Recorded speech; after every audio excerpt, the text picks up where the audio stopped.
കേരളം കൊടുചൂടിൻ്റെ പിടിയിൽ. ഉഷ്ണതരംഗ സാധ്യത നിലനിൽക്കുന്നതിനാൽ വിവിധ ജില്ലകളിൽ കേന്ദ്ര കാലാവസ്ഥാ വകുപ്പ് ജാഗ്രതാ നിർദ്ദേശം നൽകിയിട്ടുണ്ട്. സംസ്ഥാനത്ത് പാലക്കാട് ജില്ലയിലാണ് ഉഷ്ണതരംഗ സാധ്യത ഏറ്റവും അധികമുള്ളത്. ഇതേ തുടർന്ന് ജില്ലയിൽ കേന്ദ്ര കാലാവസ്ഥാ വകുപ്പ് ഓറഞ്ച് അലർട്ട് പ്രഖ്യാപിച്ചിട്ടുണ്ട്. തൃശൂർ, കൊല്ലം ജില്ലകളിൽ യെല്ലോ അലർട്ടും പ്രഖ്യാപിച്ചു.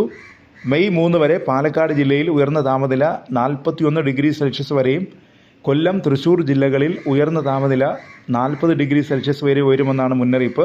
പാലക്കാട് ജില്ലയിലെ സ്കൂളുകൾ അടച്ചിടാൻ കളക്ടർക്ക് കേരള ദുരന്ത നിവാരണ അതോറിറ്റി നിർദ്ദേശം നൽകി. മെയ് 2 വരെ വിദ്യാഭ്യാസ സ്ഥാപനങ്ങൾ അടച്ചിടുമെന്ന് കളക്ടർ അറിയിച്ചു.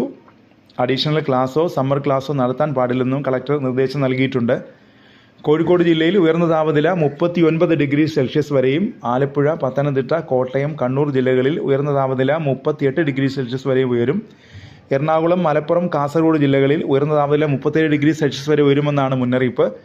തിരുവനന്തപുരം ജില്ലയിൽ ഉയർന്ന താപനില 36 ഡിഗ്രി സെൽഷ്യസ് വരെ ഉയരാൻ സാധ്യതയുണ്ടെന്നും കേന്ദ്ര കാലാവസ്ഥാ വകുപ്പ് അറിയിച്ചു. തലസ്ഥാന ജില്ലയിൽ ചൂട് സാധാരണയേക്കാൾ 3 മുതൽ 5 ഡിഗ്രി സെൽഷ്യസ് വരെ കൂടുതലാണിത്. ഉയർന്ന താപനിലയും ഈർപ്പമുള്ള വായുവും കാരണം ഈ ജില്ലകളിൽ മലയോര മേഖലകളിൽ ഒഴികെ മെയ് 3 വരെ ചൂടും ഈർപ്പവുമുള്ള കാലാവസ്ഥയ്ക്ക് സാധ്യതയുണ്ടെന്നും കാലാവസ്ഥാ വകുപ്പ് മുന്നറിയിപ്പിൽ പറയുന്നു.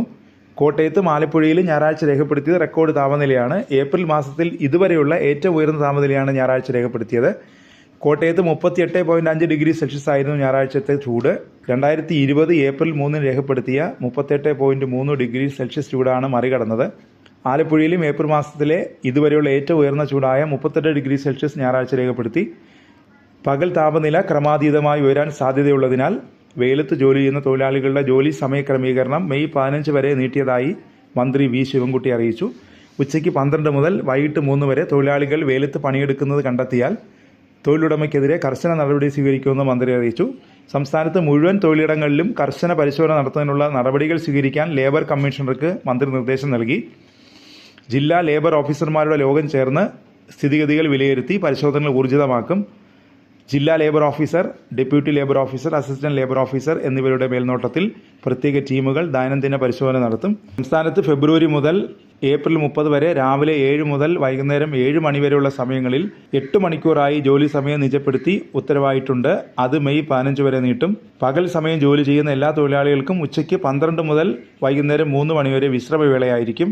ഷിഫ്റ്റ് വ്യവസ്ഥയിൽ ജോലി ചെയ്യുന്ന തൊഴിലാളികൾക്ക് ഷിഫ്റ്റുകൾ ഉച്ചയ്ക്ക് 12 മണിക്ക് അവസാനിക്കുന്ന തരത്തിലും വൈകുന്നേരം 3 മണിക്ക് ആരംഭിക്കുന്ന തരത്തിലുമാണ് പുനഃക്രമീകരണം. കൺസ്ട്രക്ഷൻ, റോഡ് നിർമ്മാണ മേഖലയിൽ കർശന പരിശോധന ഉറപ്പാക്കും. സമുദ്രനിരപ്പിൽ നിന്ന് 3000 അടിയിൽ കൂടുതൽ ഉയരമുള്ള സൂര്യാഘാതത്തിന് സാധ്യതയില്ലാത്ത മേഖലകളെ ഉത്തരവിൽ നിന്ന് ഒഴിവാക്കിയിട്ടുണ്ടെന്നും മന്ത്രി അറിയിച്ചു.